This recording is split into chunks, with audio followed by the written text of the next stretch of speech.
If you like your horror games a little meta and a bit too cryptic, you'll find yourself right at home with Tormenture. Like Inscription and the hacks before it, Tormenture comes with a solid gameplay loop and great atmosphere. But as with its predecessors, what makes it special is the fictional reality that surrounds the game within the game. Let me explain. In Tormenture, you take on the role of a kid playing Tormenture, the 1980s clone of Atari's Adventure for the Limbo 2800. Tormenture, the 2024 game, contains Tormenture, the fictional title for the fictional console, but playing the game inside the game requires interacting with the game in your fictional TV, as well as the surrounding room visible from your real TV. What this means in practice is that you learn to play the game not by following a tutorial, but by consulting the in-game manual found in the outer game, right beside your game console and your notebook. This leads to scenes like this. A monster shaped like a picture camera tells your in-game avatar to smile. Hopping into the reality outside of the game during this scene, and moving your middleware character's head to look at the real camera sitting on their real desk, causes it to take a picture. Those interactions with the in-game reality, the one separating you from Tormenture, the simplistic action-adventure title, turn the game into something much greater than a horror-themed hack of 1980s adventure for the Atari 2600. Tormenture is a game within a game, and both of those games are pretty good.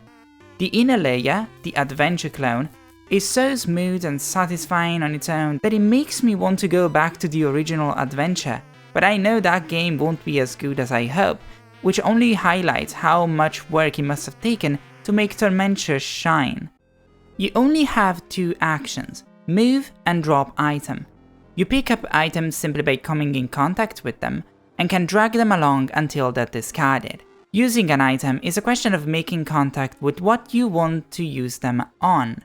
This can get tricky in non-fun ways, especially with some of the later items, but in my opinion it's not so bad that it's worth spending time on it. Far worse are the game-breaking, sequence-messing, soft-locking bugs.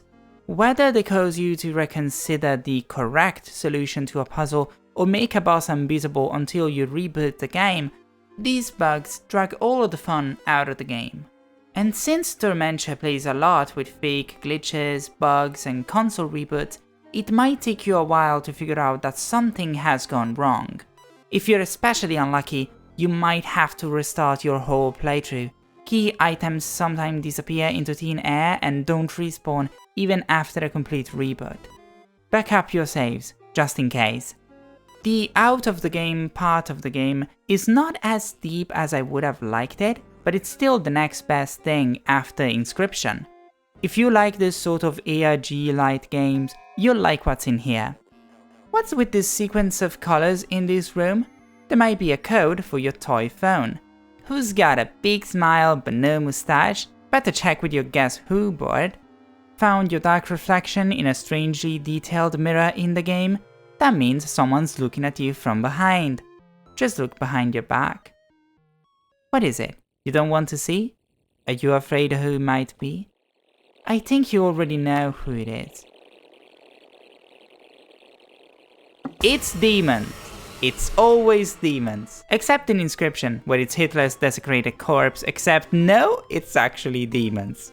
When it comes down to it, Tormenture doesn't have a lot to say about the stuff that is in the game. There are magazine articles and audio tapes to find that paint a scene of troubled development at Limbo, the in-game studio responsible for Tormenture.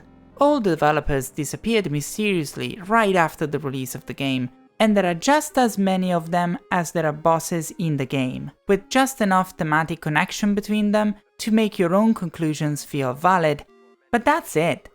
And honestly, I could have done with less. Tormenture is a Halloween game through and through. It doesn't use its horror to make a point about the human cost of making art or the video game moral panic of the 1980s.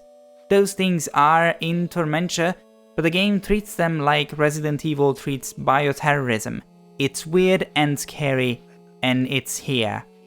And it works for the same reason that Resident Evil works, because the vibes are strong enough to carry the whole thing.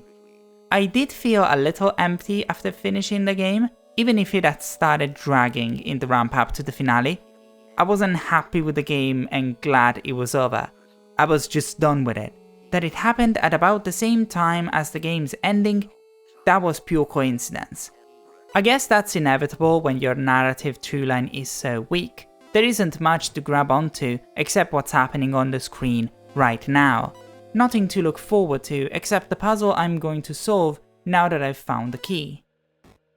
If this mixed reality gaming game haunted Atari 2600 vibe sounds like your jam, I can't recommend Tormenture enough. I've said some negative things, but it is, all in all, just an incredible game.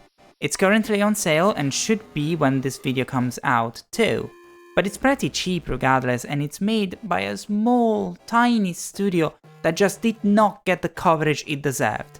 Seeing Tormenture sit at 75 reviews on Steam makes me worry about the future of independent video games as a whole. If this had happened to Pony Island, we almost certainly would not have got Inscription. I learned about Tormenture thanks to a Rock Paper Shotgun's weekly indie games roundup, and I'm afraid this kind of content is going to become much more rare in the future, and we're going to need much more. Maybe we'll fix it someday, but we're going to miss so many games in the meantime. I don't know why I'm talking about this. Play Tormenture. It's really, really good.